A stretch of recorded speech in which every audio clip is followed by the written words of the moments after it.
A igreja é o ajuntamento de todas as pessoas que aceitaram Jesus Cristo como Senhor e Salvador e têm o nome gravado no livro da vida do Cordeiro. Cada crente é parte da igreja. Ela estava prevista nos planos do Senhor antes que o mundo fosse criado. Esse mistério, projeto divino revelado em Cristo, permitiu aos gentios participar das promessas do Evangelho. E o apóstolo Paulo foi o escolhido para essa missão e o precursor das boas novas aos não-judeus. Com a rejeição temporária dos judeus, fomos enxertados na videira verdadeira e agora somos participantes de Cristo. Se a queda dos judeus nos trouxe grandes bênçãos, quanto mais bênçãos virão quando eles forem restaurados. Assim Deus instituiu a igreja, e todos os salvos são integrantes dela. Consequentemente, nenhum cristão pode viver sua fé em isolamento. A igreja implica união, comunhão e participação. Onde os crentes não se reúnem, não há igreja. Aquele crente que não se reúne com o povo de Deus enfraquece na fé. Aí começa a achar que é dono da verdade e que não precisa mais da igreja para nada, e diz até que lá só tem falsos. Mas, diversamente disso, para ter comunhão com Deus, é necessário estar com outros cristãos. A igreja é o corpo de Cristo. Quando alguém perde um membro do corpo, este morre, porque não está unido ao resto do corpo e não é nutrido. Da mesma forma, nossa fé pode morrer se nos afastarmos uns dos outros. A vida abundante que Deus tem para nós só pode ser plenamente vivida em comunidade como a igreja.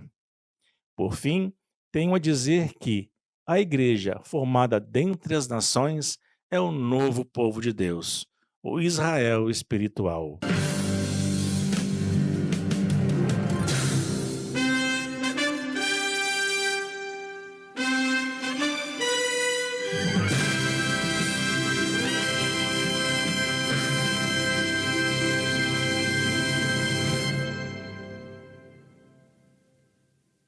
Nosso tema é Igreja, o mistério de Deus revelado.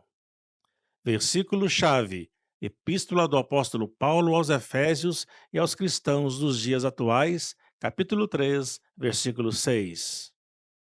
Os gentios são coerdeiros e de um mesmo corpo e participantes da promessa em Cristo pelo Evangelho. Igreja, do grego eclesia, significa assembleia ou congregação convocada. É o conjunto de pessoas salvas em Cristo que se reúnem para juntos compartilharem a maravilhosa graça de Deus e propagar a mensagem de salvação em cumprimento ao ID determinado pelo nosso Senhor. A igreja é uma comunidade de salvos. É comum as pessoas, em geral, referir-se à igreja como o lugar, o edifício construído para receber as pessoas. Fique bem entendido que o edifício não é a igreja. Os salvos dentro desse edifício é que formam a igreja, cuja cabeça é Cristo. Reforço: não confunda a igreja com o templo feito de alvenaria ou outro material. No templo pode haver pessoas não salvas, os joios, a quem um dia Cristo lhes dirá: Apartai-vos de mim, vós que praticais a iniquidade.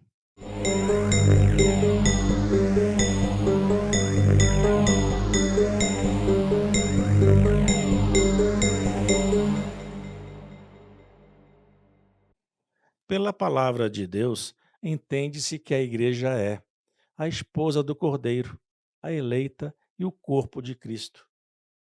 A igreja é todos os salvos remidos e lavados pelo sangue de Jesus. Estes salvos são o ajuntamento de todos os crentes, de todas as épocas, línguas e nações. E inclui ainda os que já morreram em Cristo e os que ainda serão alcançados pelo Evangelho de salvação. Estes formam a igreja e estão eternamente ligados através de Jesus Cristo. A igreja é também um grupo de crentes. Vejamos, quando duas ou mais pessoas se reúnem no nome de Jesus, formam uma igreja local que é uma pequena parte da igreja plena. A igreja está num processo de constante aperfeiçoamento. É um organismo vivo e constituída de múltiplos ministérios ou departamentos, a fim de atender às necessidades não só dos próprios irmãos, mas da comunidade. A igreja tem um fim social. Como incansavelmente tenho repetido, somos a luz do mundo e o sal da terra. Logo, a igreja, como uma instituição criada por Deus e edificada por Cristo, serve para testemunho vivo do reino de Deus neste mundo vão. Nós, cristãos, devemos ter disciplina em tudo na vida como indivíduos e devemos ser ordeiros como salvos que formam um corpo, a igreja. É normal entre pessoas em qualquer instituição haver conflitos. E não é diferente entre os irmãos, pois afinal somos pecadores, perdoados, mas ainda imperfeitos enquanto estivermos nesse corpo mortal. Claro que sabemos que a disciplina não é valorizada neste mundo, mas não esperamos recompensa dos homens. Embora outros possam não apreciar nossos esforços, devemos viver uma vida íntegra, obedecer à autoridade e falar com prudência.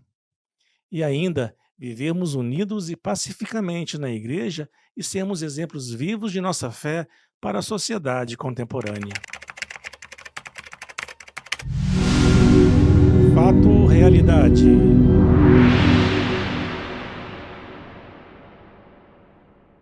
Sabe aquela turma que se reuniu em frente aos quartéis e que, motivada pela turba, em 8 de janeiro de 2023, invadiu a sede dos três poderes? Alguns deles são cristãos e foram presos e estão sendo condenados. E nem vou entrar no mérito da legalidade ou não das condenações. Ocorre que esses cristãos foram imprudentes.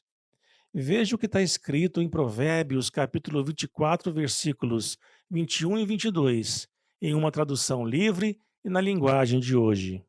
Tema o Senhor e a autoridade, jovem, e não se associe àqueles que buscam motim, revolução e golpes contra o governo, pois terão repentina destruição. E quem pode imaginar a ruína que o Senhor e a autoridade podem causar? Verdade. Foram insensatos e hoje estão pagando pelo erro. Nós, cristãos, como está escrito, devemos respeitar a autoridade constituída. Se a autoridade for corrupta ou indecente, a Constituição Federal tem mecanismos apropriados para afastar essa autoridade. Basta que o fórum competente não prevarique de suas funções. O cristão pode orar e jejuar e pedir para o Senhor trazer juízo sobre os líderes corruptos e livrar a nação. E também, na hora do voto, escolher conscientemente seu candidato. O motim não é agradável a Deus. Então, prudência. Não se deixe levar pela emoção e nem por ventos duvidosos prometendo miragens. A verdade nua e crua. Quando algum irmão tem uma queixa contra outro irmão na fé, como ele se atreve a pedir justiça a juízes ímpios, em vez de pedir à Igreja de Cristo que resolva o caso? Será que esses irmãos em litígio não sabem que o povo de Deus julgará o mundo? Então, se nós iremos julgar o mundo, será que não somos capazes de julgar essas coisas pequenas, essas picuinhas? Por acaso desconhecem que nós julgaremos até mesmo os anjos? Muito mais então devemos julgar as coisas desta vida. Que vergonha! Será que entre nós não existe alguém com bastante sabedoria para resolver uma questão entre irmãos? É claro que existe, mas o que acontece é que um irmão em Cristo leva ao tribunal a sua queixa contra outro irmão e deixa que juízes ímpios julguem o caso. E se há litígios, não seria lógico acharmos que há irmãos imaturos na congregação? Onde estamos falhando como igreja, como unidade de fé? A igreja, como instituição, deveria ter um departamento de composição e arbitragem para lidar com a resolução de conflitos por meio da conciliação e mediação.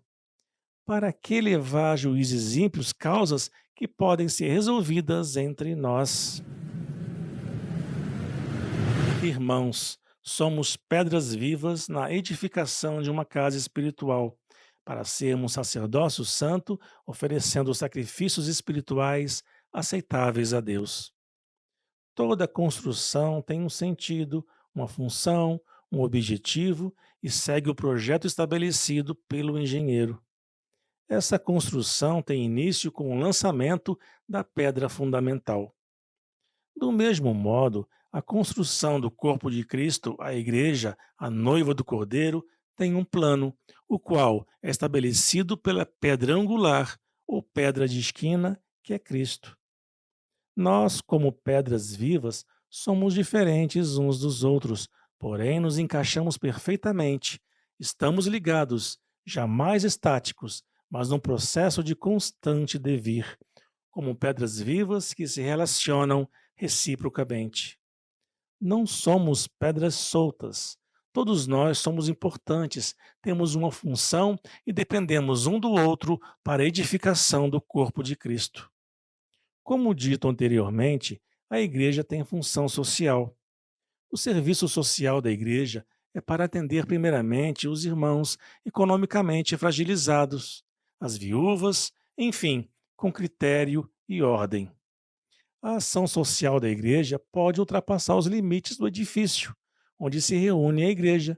Nada impede isso. Curiosidades.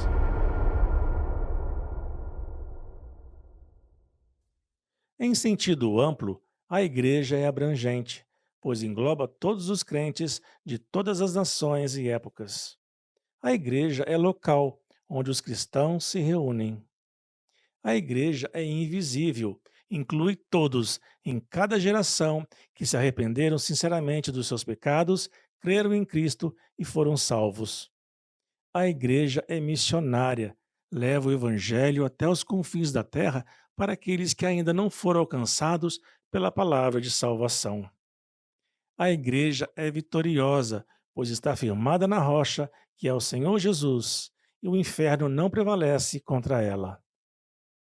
Em sentido estrito, a igreja é a família do Altíssimo.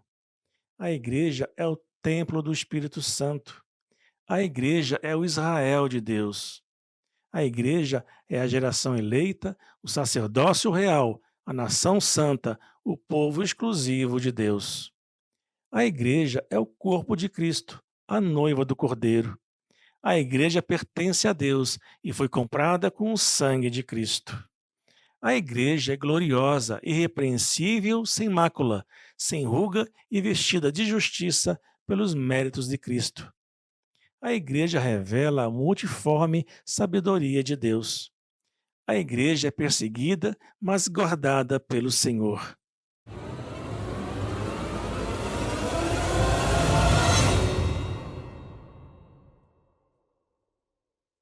Meus agradecimentos a toda a audiência, irmãos em Cristo, e aos visitantes que ainda não tomaram a decisão de aceitar a Cristo como Senhor e Salvador.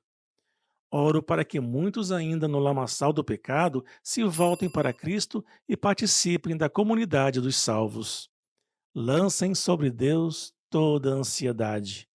Em tudo deem graças a Deus, e que a paz de Cristo, que excede toda compreensão humana, nos guarde e a nossos pensamentos. Amém.